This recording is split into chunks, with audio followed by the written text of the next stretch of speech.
Welcome to the Path to Warren podcast number 9. This is episode number 9, where I'm going to be sharing about uh, what life was like as a young boy, being an entrepreneur. I want to take a second and go back to childhood. It's funny because I was sitting with my daughter yesterday, and she bought a 1 gallon bottle of glue, this Elmers glue, and she was really excited about making slime. That's kind of the new crave right now, is to make a bunch of slime, and the kids are really going crazy over it. Um, and she wanted to start a business, and she was like, "Dad, how do I start a business?"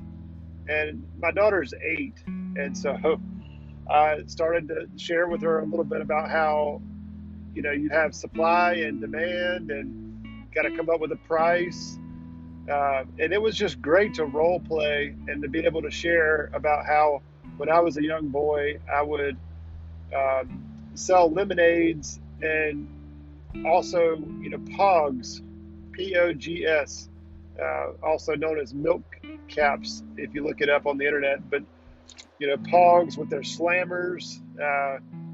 I thought that my lemonade stand, if it had pogs for sale, would get more attention and get more business from the local kids in the neighborhood. So I also sold pogs right out in front of my house in Irmo, South Carolina. But when I was about 8 years old, I wanted to go fishing all the time, and I had nowhere to buy bait. There was no store that I could walk to, and because of course I could not drive, but I needed crickets. I needed to have crickets in order to go fishing all the time. And I could only get my mom, or dad to take me, go out of their way to the bait shop, to go to Lake World, on the other side of the dam, to buy some crickets. But they would only last me like a day or two, and they would die, and I'd have to feed them all the time. It was just a hassle to try to go back and forth and try to have bait. But my buddies would come over to want to fish too, and I was like, well, they don't have any bait, and if they're going to buy crickets, they might as well buy crickets from me. So I told the guy at Lake World, I said, hey, uh, let me buy a box of 1,000. So I believe it's like $30. You can get a box of 1,000 crickets. And actually, I had my dad help me. I said, hey, can you help me make a cricket cage? And he's like, well, you got a cricket cage right here, talking about the little one. And I said, no, I mean, I want to buy a big cricket cage and get into the cricket business. So sure enough, over the course of a weekend, he helped me knock out a cricket cage, a cricket box. It was about 2.5 feet, about 4 feet, like a big trunk. And it had a hinged door that you could lift up over the top and scoop out your crickets. I was going to be in the cricket business. And sure enough, my buddies would come over and want to buy some crickets, and I'd measure them out like he did at the store, and I'd sell them a couple crickets for a couple dollars. It was a neat little business, but it was the whole experience of not being, my dad not limiting me, and not trying to say, oh, don't waste your time with that. Nobody's going to buy you crickets. No. And I didn't do the same thing with my daughter yesterday. I didn't say, nobody's going to buy your slime. Come on, Maddie, let's don't waste our time. No. I said, what price do you have to sell them at to cover your cost? And she said, it covered my cost. I said, yeah. How much did this glue cost? How much did this activator cost? How much did the box of Ziploc baggies cost that you're going to sell them? I said, are you going to sell them in quart-sized baggies and sandwich-sized baggies in gallon-sized bags? And she was like, I don't know. And I said, well, let's talk through it. So how much would a quart-sized bag of slime cost? She's like, I don't know. And I said, well, let's pick a number. Does $5 sound good?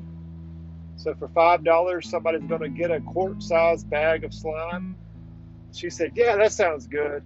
And I said, well, how many bags of slime can you make from a gallon of glue? She said, I don't know, 3. I said, okay, so 3. So we're going to sell 3 bags to your friends, and they're going to give us $5 a piece, right? She's like, yeah. I said, how much does that mean that you'll make in revenue? She said, what? I said, what's 5 times 3? So $5 times 3 people. She said, that's 15. I said, good job. So we'll make $15. And how much does the glue cost? She said, well, this big gallon of glue was $14. I said, okay, how much was the activator? Oh, the activator, that was $6. Okay, so that's 14 plus 6 is 20. So $20 in materials, right? She's like, yeah. And how much for Ziploc bags? Well, I don't know, Dad. I'm just going to use your Ziploc bags. No. I said, no, Maddie. Not using Mom and Daddy's bags. You got to buy your own if you're going to be, trying to make some money on this. So ultimately, we said, $22 would be the cost of the materials. So, Maddie, we're going to make all this slime, and we're going to get $15 for it, right? She said, yeah. But how much did it cost us to make it? 22. And she kind of paused. And I said, so maybe we need to go up on the price. She said, yeah, let's charge $10, Daddy. Let's charge $10. And it was amazing just to see how her mind went to $10, She got the point. We had to be at $30 in order to make a little money. So all that was just a great little exercise about entrepreneurship to a young 8-year-old girl, that if she makes a little stand, makes the bags of slime, puts it on the street and sells 2 to 2 friends.